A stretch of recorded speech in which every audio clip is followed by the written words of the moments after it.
নূহ তার সম্প্রদায়কে উদ্দেশ্য করে বললেন, হে আমার জাতি, আল্লাহ যদি নিজ অনুগ্রহে আমাকে সত্যের আলো দান করে থাকেন, আর সেই আলো যদি আপনাদের চোখে ধরা না পড়ে, তবে আমি কি জোর করে তা আপনাদের ওপর চাপিয়ে দিতে পারি, যখন আপনারা নিজেরাই তা পছন্দ করছেন না? হে আমার কওম, এই দাওয়াতের বিনিময়ে আমি আপনাদের কাছে কোনো ধন সম্পদ বা পারিশ্রমিক চাই না। আমার পারিশ্রমিক তো স্বয়ং আল্লাহর কাছে রয়েছে। আর যারা ঈমান এনেছে তাদেরকে তাড়িয়ে দেওয়া আমার কাজ নয়, তারা নিশ্চয়ই একদিন তাদের প্রতিপালকের মুখোমুখি হবে। কিন্তু আমি দেখছি আপনারা এক চরম অজ্ঞ জাতি। হে আমার সম্প্রদায়, আমি যদি এই বিশ্বাসী মানুষগুলোকে তাড়িয়ে দিই, তবে আল্লাহর শাস্তি থেকে আমাকে কে রক্ষা করবে? আপনারা কি একবারও ভেবে দেখবেন না? আমি আপনাদের বলছি না যে আমার কাছে আল্লাহর ধনভাণ্ডার আছে, আর না আমি অদৃশ্য বা গায়েবের খবর জানি। আমি দাবি করি না যে আমি কোনো ফেরেশতা। আর আপনাদের দৃষ্টিতে যারা অবহেলিত বা হে, তাদের ব্যাপারে আমি বলতে পারি না যে আল্লাহ কখনোই তাদের কল্যাণ দান করবেন না। তাদের অন্তরে কি আছে তা আল্লাহই সবচেয়ে ভালো জানেন। তেমনটা করলে আমি অবশ্যই জালিমদের অন্তর্ভুক্ত হয়ে যাব। একথা শুনে তার সম্প্রদায়ের নেতারা বলল, হে নূহ, তুমি আমাদের সাথে অনেক বিতর্ক করেছ এবং সে বিতর্কের মাত্রা ছাড়িয়ে গেছ।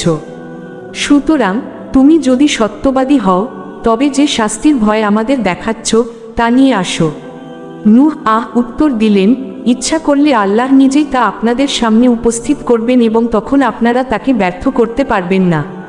আমি আপনাদের হিতোপদেশ দিতে চাইলেও আমার সেই উপদেশ কোনো কাজে আসবে না, যদি আল্লাহ নিজেই আপনাদের বিপথগামী রাখতে চান। তিনিই আপনাদের একমাত্র প্রতিপালক এবং তার কাছেই আপনাদের ফিরে যেতে হবে।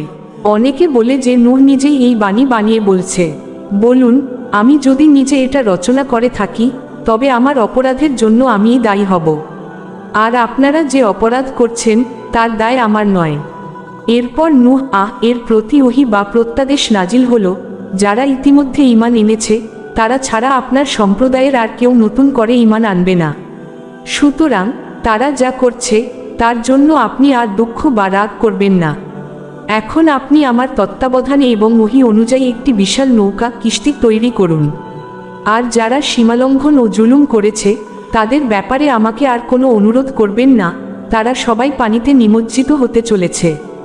আল্লাহর নির্দেশ পেয়ে তিনি নৌকা নির্মাণ করতে লাগলেন। যখনই তার সম্প্রদায়ের নেতারা তার পাশ দিয়ে যেত, তখনই তাকে নিয়ে উপহাস ও ঠাট্টা করত। নূহ তাদের বলতেন, আজ আপনারা যেমন আমাদের উপহাস করছেন, সময় এলে আমরাও আপনাদের ঠিক একইভাবে উপহাস করব। খুব শীঘ্রই আপনারা জানতে পারবেন কার ওপর লাঞ্ছনাকর শাস্তি নেমে আসে এবং কে চিরস্থায়ী শাস্তির মুখোমুখি হয়।